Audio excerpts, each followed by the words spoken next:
विद्यार्थी मित्रांनो, यावर्षी होणारी ड्रॉइंग ग्रेड एक्झाम 2025 या परीक्षेविषयी आज या एपिसोडमध्ये मी तुम्हाला माहिती देणार आहे.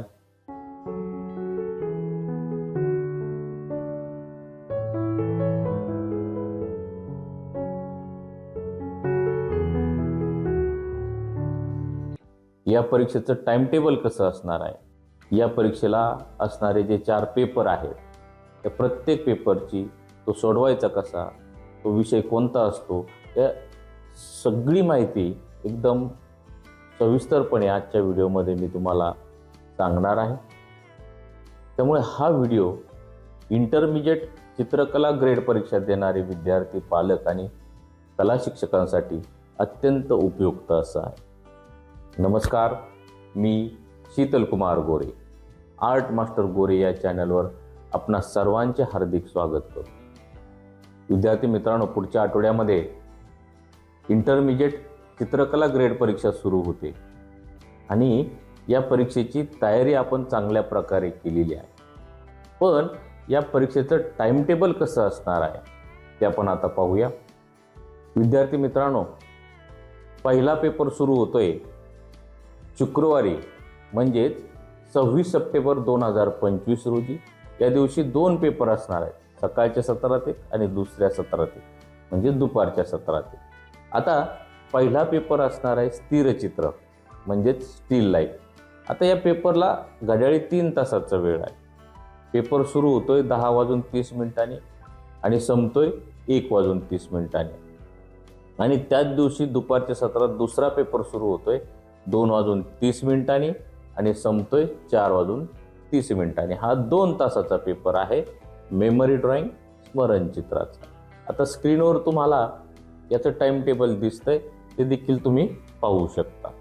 हे झाले पहिल्या दिवसाचे 2 पेपर. आता दुसऱ्या दिवशी म्हणजे शनिवारी 27 सप्टेंबर 2025 रोजी देखील 2 पेपर आहेत, पहिल्या सत्रात एक आणि दुसऱ्या सत्रात म्हणजे दुपारच्या सत्रात एक. आता तो जो दुसऱ्या दिवशीचा पहिला पेपर आहे तो आहे संकल्पचित्र डिझाईन या विषयाचा. याला देखील 3 तासाचा वेळ आहे, म्हणजेच 10:30 हा पेपर सुरू होतोय आणि संपतोय 1:30. 3 तासाचा हा पेपर आहे. आणि त्याच दिवशी दुपारच्या सत्रामध्ये पेपर सुरू होतोय 2:30 आणि संपतोय 5:30. हा देखील पेपर 3 तासाचा आहे. या पेपरचा विषय आहे कर्तव्य भूमिती, गणभूमिती आणि अक्षरलेखन. असे हे 2 दिवसामध्ये तुम्हाला 4 पेपर द्यायचे आहे.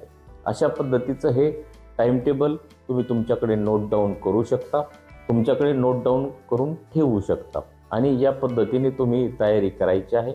आता विद्यार्थी मित्रांनो, पेपरसाठी कुठलं साहित्य लागणार आहे, तुमच्या बॅग कशी भरायची आहे, यावर मी एक स्वतंत्र व्हिडिओ तयार केलेला आहे. तो व्हिडिओ पाहण्यासाठी वरील आय बटनावर जर तुम्ही क्लिक केलं तर तुमचा तो व्हिडिओ पाहण्यात येईल आणि तुम्हाला काय काय साहित्य लागतं याचं तुम्ही तयारी कराल. आता विद्यार्थी मित्रांनो, या वर्षीपासून कला संचालनालय मुंबई महाराष्ट्र राज्य हे उत्तरपत्रिका आपल्याला देणार आहे आणि त्या उत्तरपत्रिकेवर मागच्या बाजूने तुम्ही कशा प्रकारे तुमची माहिती भरायची, साईन कोणाची करायची, घ्यायची कोणाची साईन, यावर मी एक स्वतंत्र असा व्हिडिओ तयार केलेला आहे. तो व्हिडिओ देखील तुम्हाला वरील आय बटनवर क्लिक केल्यानंतर पाहायला मिळेल. आता विद्यार्थी मित्रांनो, या दोन्ही परीक्षेच्या अभ्यासक्रमावर आधारित QR कोड असलेलं भारतातलं पहिलं हे पुस्तक चित्रकलेचं मी तयार केलेलं आहे. हे पुस्तक या दोन्ही परीक्षेच्या अभ्यासक्रमावर तयार केलेलं असून या दोन्ही परीक्षेसाठी हे अत्यंत मार्गदर्शक आहे. आता 262 पेक्षा अधिक QR कोड या पुस्तकामध्ये आहेत. प्रत्येक घटकासमोर QR कोड दिलेले आहेत आणि रंगीत आणि ब्लॅक अँड व्हाईट चित्रांचा भरपूर असा याच्यामध्ये खजाना आहे. हे पुस्तक मराठी भाषेमध्ये आहे आणि जे इंग्लिश मीडियमचे विद्यार्थी आहेत त्यांच्यासाठी हे इंग्रजी भाषेत देखील पुस्तक तयार झालेलं आहे. हे पुस्तक बऱ्याचशा विद्यार्थ्यांनी घेतलंय आणि त्यांना या परीक्षेसाठी या पुस्तकाचा अत्यंत असा उपयोग होणार आहे. आणि विद्यार्थी मित्रांनो, दुसरं जे पुस्तक आहे ते आहे स्मरणचित्रे रंगवा, स्पेशल स्मरणचित्र मेमरी ड्रॉइंग या विषयासाठी पुस्तक तयार केले. याच्यामध्ये स्मरणचित्रे रंगवण्यासाठी दिलेले आहेत. आपल्या पेपरची जी साईज असते परीक्षेच्या त्या साईजमधलं हे पुस्तक आहे आणि याची अट अशी आहे की हे चित्र रंगवण्यासाठी, एक चित्र रंगवण्यासाठी साधारणतः 1 तास वेळ तुम्ही द्यायचा आहे. ही पुस्तकं या परीक्षेसाठी अत्यंत आवश्यक अशी आहे. आता विद्यार्थी मित्रांनो, इंटरमिजिएट चित्रकला ग्रेड परीक्षेचा पहिला पेपर आहे स्थिरचित्र, स्टील लाईफ. आता परीक्षा केंद्रामध्ये तुम्हाला अशा प्रकारची उत्तरपत्रिका मिळते पहा. आता या वर्षीपासून या उत्तरपत्रिकेवर असा मोठा स्टॅम्प असणार आहे आणि त्या स्टॅम्पवर तुम्ही काय करायची, तुमची पूर्ण माहिती भरायची. माहिती कशी भरायची त्यावर एक व्हिडिओ आहे, तो पहा. तिथे तुमची साईन करायची आणि ते जे तुमचे सुपरवायझर आहेत ते देखील त्यावर साईन करतील. माहिती भरल्यानंतर या बाजूने तुम्हाला त्याच्या अपोजिट साईडच्या बाजूने पेपर सोडवायचा आहे. आता पेपर मिळाल्यानंतर याला पहिली बॉर्डर करायची आहे, ती विसरायची नाही. साधारणतः 1.5 ते 2 सेंटीमीटरची बॉर्डर, पट्टी, स्केल न वापरता कुठलंही तांत्रिक साधन या पेपरला वापरायचं नाही. समोर तुम्हाला साधारणतः 7-8 वस्तूंची मांडणी केलेली असते. त्याच्यामध्ये मानवनिर्मित काही वस्तू असतात आणि निसर्गनिर्मित काही वस्तू असतात. समजा ही जी चित्र दिसतंय पण यातल्या ज्या वस्तूंची मांडणी दिसती, याच प्रकारची मांडणी समोर केलेली असते आणि तुमचा त्या परीक्षा हॉलमध्ये जिथे नंबर आलाय तिथून तुम्हाला समोरच्या मांडलेल्या वस्तू कोणत्या अँगलमध्ये दिसतात त्या अँगलमध्ये तुम्हाला चित्र रेखाटायचं असतं आणि त्या पद्धतीने रंग भरायचे असतात. आता याच्यामध्ये तुम्हाला एक स्वातंत्र्य आहे पहा. समजा मागची ड्रेपरी निळी आली आणि बादली निळी आली तर दोन्हीपैकी एक वस्तूचा तुम्ही रंग चेंज करू शकता. समजा हे टोमॅटो आहे, हे किडे आहे, हे वांग आहे, याचे रंग तुम्हाला बदलता येणार नाहीत. म्हणजेच निसर्गनिर्मित वस्तूंचे रंग तुम्हाला बदलता येणार नाहीत. मानवनिर्मित वस्तूंचे रंग काही तुम्ही बदलू शकता. पहा, या पद्धतीने चित्र काढायचं आहे आणि रंगवायचं आहे. 3 तासाचा वेळ आहे. माझं जे पुस्तक आहे त्या पुस्तकामध्ये प्रत्येक विषयाचं टाईम मॅनेजमेंट मी तिथं दिलेलं आहे. म्हणजे समजा तुम्ही या रेखाटनासाठी जर पाऊण तास किंवा 1 तास वेळ दिला तर उरलेले 2 तास तुम्हाला रंगकामाला द्यायचे आहे. त्यामुळे घड्याळाकडे लक्ष देऊन काम करा, म्हणजे वेळेत तुमचं चित्र काय होईल, पूर्ण होईल. आता कोणत्या वस्तू मांडतात तर साधारणतः बऱ्याच वेळेस बादलीच येते पहा, मग येतो, बादली येते, डिश येते, अशा वस्तू येतात आणि असा कपडा सोडलेला असतो. हे कपड्यांच्या घड्या, ड्रेपरी, खालचा वटा कसा काढायचा यावर पण स्वतंत्र व्हिडिओ आहे. ज्यांनी तो पाहिलाय स्वतंत्रपणे, त्याचा सराव केला, त्यांना याच्यामध्ये अडचण येणार नाही. आता रंगमाध्यम कुठलंही वापरू शकता. ते वॉटर कलर वापरलेत का आणि कुठल्याही एका बाजूने प्रकाश योजना त्यावर द्यायची आणि त्याच्या सावल्या, पडछाया त्या दाखवायच्या. त्याच्यामध्ये शेड लाईटला महत्त्व द्यायचं पाहिजे. इथे लाईट कलर, इथं मध्यम कलर, इकडे डार्क कलर, याची सावली इकडे पडली, हे एक बाब लक्षात घ्यायची आहे. त्यानंतर पाहिजे ते पण बादली आणि मग आहे, डिश आहे आणि ते ज्या फळभाज्या आहेत त्या थोड्या वेगळ्या आल्यात पहा. एक लक्षात ठेवायचं पहा, याच्यामध्ये लाईट डार्क कलरचं कॉम्बिनेशन करायचं पहा. मी बादली लाईट कलरमध्ये घेतली, पडदा इथे डार्क आहे, त्यामुळे चित्रामध्ये उठाव निर्मिती होते पहा. हे या चित्रामध्ये मी पोस्टर कलर वापरलेत पहा. आता या चित्रामध्ये मी ऑइल पेस्टल वापरलेत पहा. बाजूने बॉर्डर, हा डस्टबिन आहे, वांग पहा, ऑइल पेस्टलमध्ये पण किती सुंदर काम केलं. आता ह्याच वस्तू येतील का हे पण आपण सांगू शकत नाही. इथे मी चिनी मातीची बरणी असलेलं स्टील लाईफ इथे रेखाटलं आणि कलर केले, वॉटर कलर इथे वापरलेत. इथे पहा बादली, इथे डांगर, भोपळ्याची फोड, डिश, अशा पद्धतीचं प्रत्येक चित्रामध्ये तुम्हाला वेगळेपण जाणवत. असा हा पहिला पेपर तुमचा. या पद्धतीचं जर काम तुमचं झालं तर तुम्हाला A ग्रेड मिळेल आणि तुम्ही गुणवत्ता यादीमध्ये देखील या. आता गुणवत्ता यादीमध्ये येण्यासाठी, ग्रेड मिळवण्यासाठी त्याचं हे असतं पहा, नियोजन असतं, ते देखील मी ते एक व्हिडिओ तयार केलेला आहे. तो व्हिडिओ पहा. जर तुम्हाला सगळ्या पेपरमध्ये A ग्रेड असेल तर तुमचा गुणवत्ता यादीत येण्यासाठी विचार होतो. त्यानंतर दुसरा पेपर, सगळ्यांना अवघड कठीण जाणारा पेपर म्हणजे स्मरणचित्र, मेमरी ड्रॉइंग. याला 2च तास वेळ असतो. मग या पेपरचं टाईम मॅनेजमेंट कसं करायचं? पाऊण तास तुम्हाला रेखाटनाला द्यायचा आहे, स्केचिंगला द्यायचा आहे आणि उरलेला वेळ रंगकामासाठी द्यायचा आहे. या पद्धतीने याला देखील साईडने बॉर्डर सोडायची, ती बॉर्डर पट्टी न वापरता काढायची आणि प्रश्नपत्रिका व्यवस्थित वाचायची पहा. 4ही विषयाला तुम्हाला प्रश्नपत्रिका देणार आहे. प्रश्नपत्रिकेतल्या सूचना, प्रश्नपत्रिकेतले प्रश्न वाचायचे आहेत, ते समजून घ्यायचे आहेत आणि मग काम करायचं आहे. आता स्मरणचित्र या विषयामध्ये प्रश्नपत्रिकेमध्ये तुम्हाला 3 विषय देतात. 3 पैकी एक कोणत्याही विषयावर तुम्हाला चित्र काढायचं असतं आणि रंगवायचं असतं. मग 3 पैकी आवडता विषय तुम्ही निवडा, सोपा विषय निवडा, त्यावर चांगलं असं चित्राचं रेखाटन करा आणि मग रंगकाम करा. आता मुख्य विषय काय आहे? गुढीपाडवा, म्हणजे गुढी आणि त्याची पूजन करणारं कुटुंब. मग हे कुटुंब साधारणतः माणसाचा जो आकार असतो, उंची असते, ती 1 वीत इतकी काढायची आहे आणि मुख्य विषयाला याच्यामध्ये काय द्यायचं आहे? महत्त्व द्यायचं आहे. आणि बाकीचं जे बॅकग्राऊंड आहे, पार्श्वभाग, तो देखील महत्त्वाचा असतो, त्याला देखील महत्त्व द्यायचं आहे. आणि हे सगळं जे घटक आहेत ते या विषयाशी रिलेटेड असे घ्यायचे आहेत.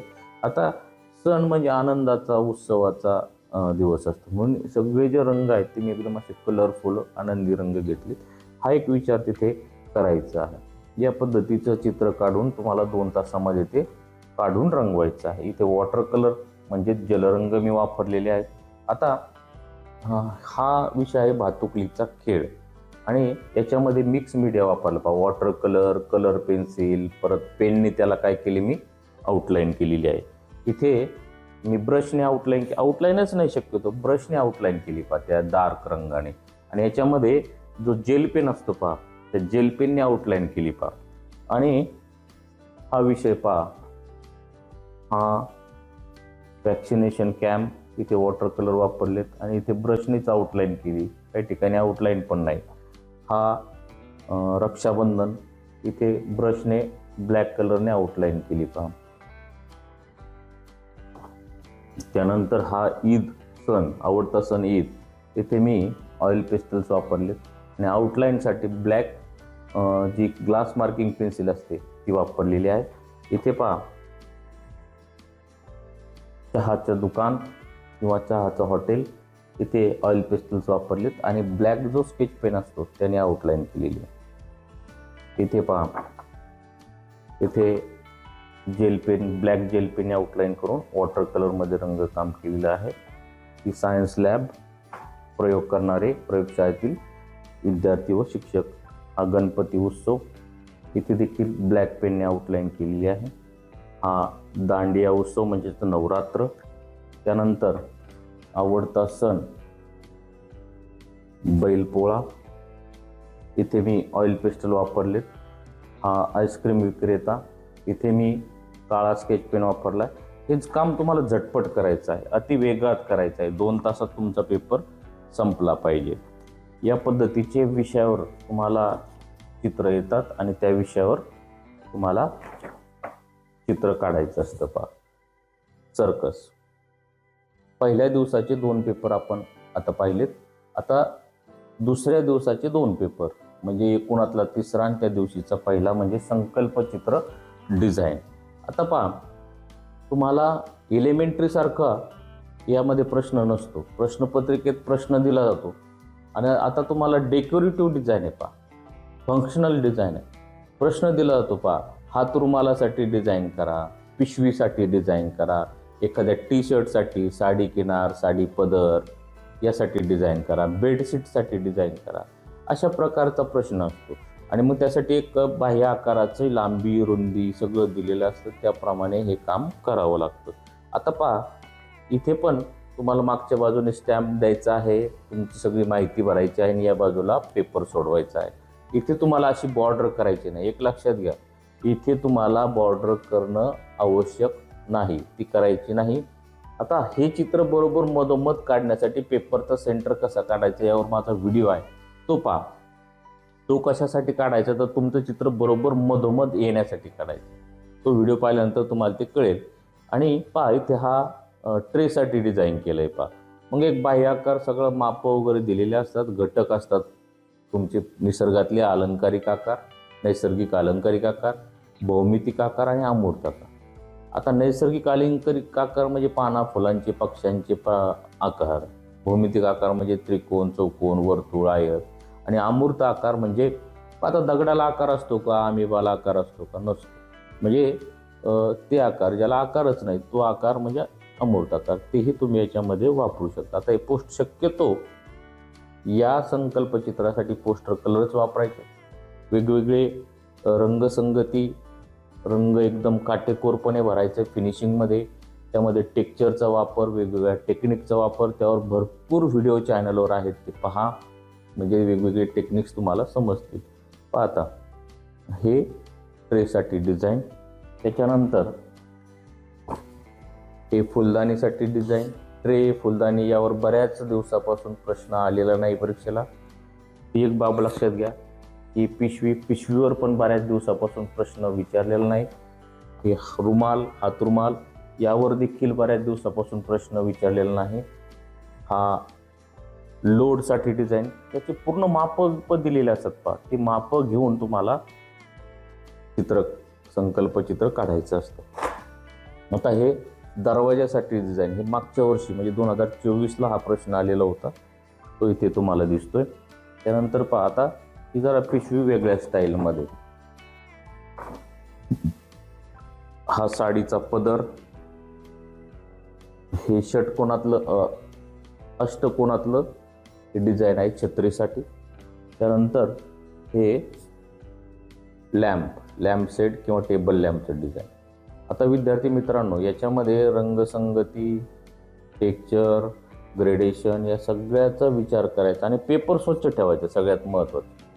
आता तुम्ही हे एक ग्रेडचं चित्र काढलं एकदम सुंदर आणि इथे 4-5 असे काळे निळे असे रंगाचे हाताचे डाग पडले, तर तुम्हाला ए ग्रेड मिळणार नाही, तुमचे मार्क त्याच्यामुळे कमी होतील. त्यामुळे हा आजूबाजूचा जो भाग आहे पेपरचा तो देखील स्वच्छ ठेवणं आवश्यक आहे.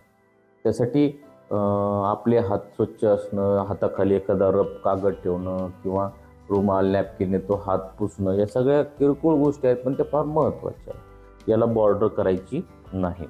हा आपला तिसरा पेपर संकल्पचित्र. आता शेवटचा आणि चौथा पेपर कर्तव्य भूमिती, घनभूमिती आणि अक्षरलेखन. आता याच्यामध्ये प्रश्नपत्रिका वाचणं फार महत्त्वाचं आहे. आता अ विभाग असतो आणि ब विभाग असतो. ब विभागातले दोन्ही प्रश्न सोडवणं कंपल्सरी असतं आणि अ विभागामध्ये कधी कधी 5 प्रश्न देतात, कधी कधी 4 प्रश्न देतात. त्यापैकी 3 प्रश्न सोडवणं तर कंपल्सरी असतं. आता पहा, या प्रकारची उत्तरपत्रिका तुम्हाला मिळते आणि इथे तो स्टॅम्प असतो, इथे तुमची माहिती भरायची, याच्या मागं तुम्हाला सोडवायचा आहे अ विभाग. अ विभागामध्ये आपण किती प्रश्न सोडवलेत? 4 प्रश्न सोडवले. तुम्हाला सोडवायचे किती आहेत? 3. एक प्रश्न आपण एक्स्ट्रा सोडवला, म्हणजे एक प्रश्न चुकला तरी एक प्रश्न आपण एक्स्ट्रा सोडवलेला, त्याला आपल्याला मार्क मिळू शकतात. इथे फक्त प्रश्न क्रमांक द्यायचेत आणि प्रश्न सोडवायचेत. याचे मी 4 भाग केले.